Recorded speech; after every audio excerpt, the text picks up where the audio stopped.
En Colombia, protestar es un derecho y está consagrado en el artículo 37 de la Constitución Política, pero cuando ese derecho se ejerce con violencia, el costo puede ser devastador para quienes caen víctimas de esos actos que sobrepasan los límites. Recientemente, un fallo judicial condenó a 12 años de prisión a 4 integrantes de la autodenominada Primera Línea por ocasionar en Bogotá graves disturbios, la retención y tortura de 2 personas y concierto para delinquir. Todo esto ocurrió en el marco del estallido social de 2021, marcando un precedente sobre los límites de las protestas. Por otro lado, 2 años después de esas manifestaciones, el patrullero John Rodríguez, que hacía parte de la Unidad de Diálogo y Mantenimiento del Orden de la Policía Nacional, fue atacado durante una protesta en la Universidad Nacional cuando le servía al orden de la ciudad, cuya historia lo ha convertido en un símbolo de cuándo una manifestación deja de ser legítima.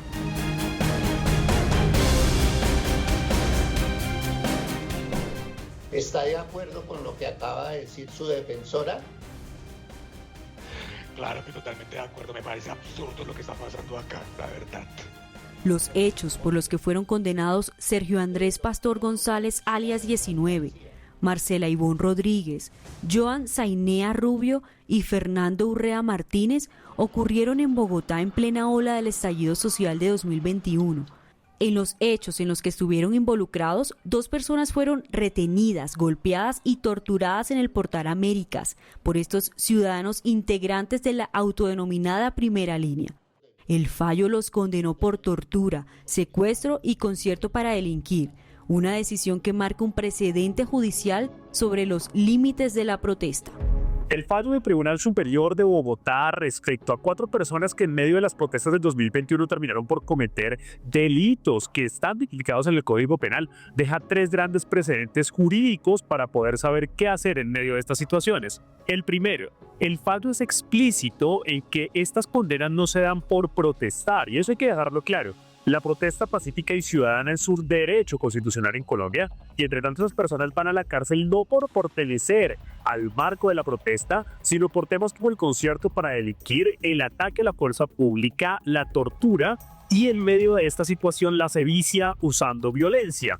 Todo esto para aclarar que no se puede llegar a criminalizar la protesta social, pero que la protesta social tiene un límite y es cuando se ejerce violencia, se ejerce un acto criminal o un acto delincuencial, que va desde el hurto, las lesiones personales, la agresión a servidor público, todo el tema de concierto para delinquir, el porte de armas, la tortura agravada o el secuestro simple. Todo esto es importante decirlo porque así como la protesta social es un derecho constitucional, también lo es el buen nombre, la honra, el derecho a la vida y el derecho a la protección.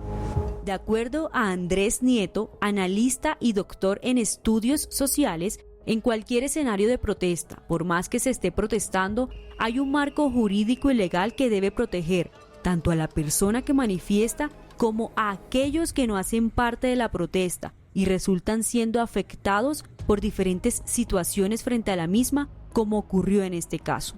Son aquellos que no hacen parte de la protesta y resultan siendo afectados por diferentes situaciones, incluida la fuerza pública, que antes de ser un uniformado o de tener alguna representación de una institución policial o de fuerza pública, es un colombiano y es una persona.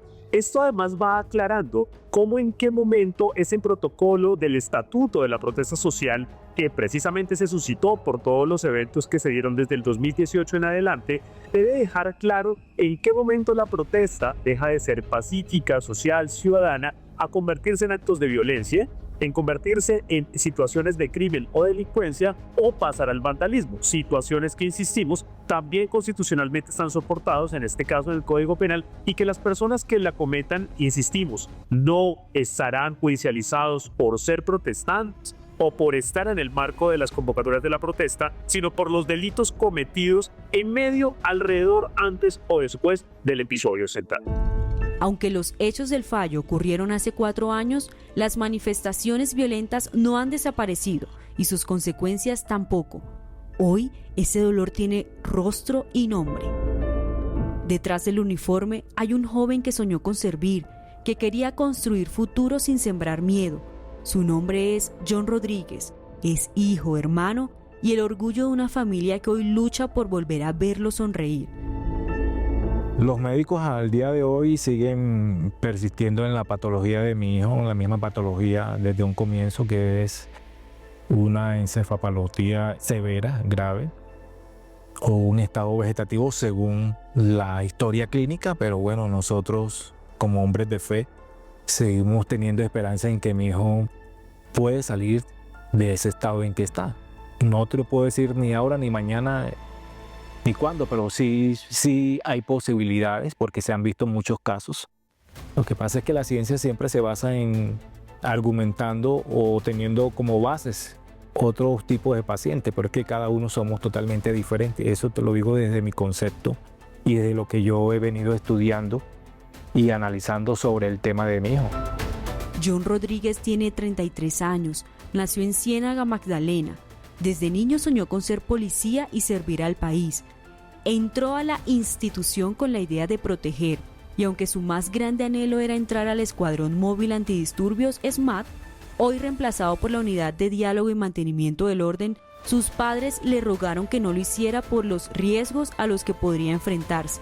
Entonces corría el año 2014. Las protestas de campesinos y estudiantes estremecieron al país. Las imágenes eran duras y el miedo de perder a su hijo real. Mi hijo, esa fue el área que él siempre quiso estar. Cuando se graduó en la escuela Holguín de Medellín, nos llamó días antes de indicarnos que le habían dado 3 opciones. Una de ellas fue el SMAT en ese tiempo. Nosotros, como padres y temerosos obviamente de la situación que se presentaba en el Cauca en el 2014, le indicamos que no, y él obedeció en esa época, se vinculó a otra área y hasta el año 2019 él buscó el ofrecimiento de meterse al SMAT para que le dieran un traslado a Barranquilla o Valledupar. Pero eso es lo que él tenía en su corazón, entrar siempre a esa unidad. Lo que pasaría después le daría la razón a esa intuición que sentían sus padres. En 2023, ya como parte de la Unidad de Diálogo y Mantenimiento del Orden, la UNDEMO, fue enviado a cubrir una protesta en la Universidad Nacional. Su tarea era mantener el orden junto a sus compañeros, pero un artefacto explosivo que le fue lanzado por la espalda cambió su vida para siempre, en medio de las manifestaciones. Fue algo duro. Yo me entero a las 12:45 que me llaman. Creo que eso fue muchísimo antes, pero a las 12:45 me llaman a decirme que mi hijo había tenido un accidente. Nunca me comentaron en su momento qué había pasado. Ya después de 3 horas, prácticamente, ya empiezan a decirme que estaba en una unidad de cuidados intensivos, que había tenido un accidente, pero nunca me indicaron que había sido lesionado con un artefacto explosivo, con una papa bomba. Hoy John pasa sus días entre terapias, medicamentos y cuidados especiales. No camina, no habla, pero está. Y sus padres aseguran que lo ven más fuerte, que ha ido avanzando, que su mirada volvió a brillar y que se aferra a la vida como ellos, que lo acompañan con fe y sin descanso. El mensaje es una voz de aliento, una voz de apoyo, que sienta ese caluroso abrazo de su familia UNDEMO, y que siempre vamos a estar para ellos y para su familia. Para mi hijo hacen falta muchísimas cosas, aunque tiene lo primordial que es el amor.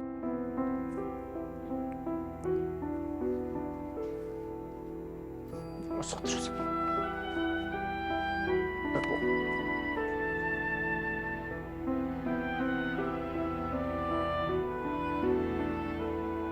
Clínicamente, la rehabilitación, que es lo que yo siempre he pedido.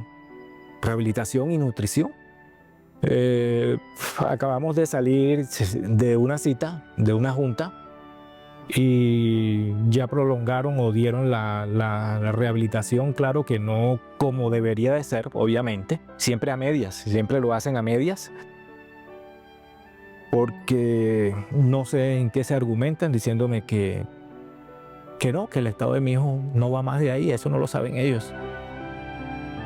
John Rodríguez no es solo un policía, es un ser humano que un día salió a servir, pero pagó caro el precio del deber.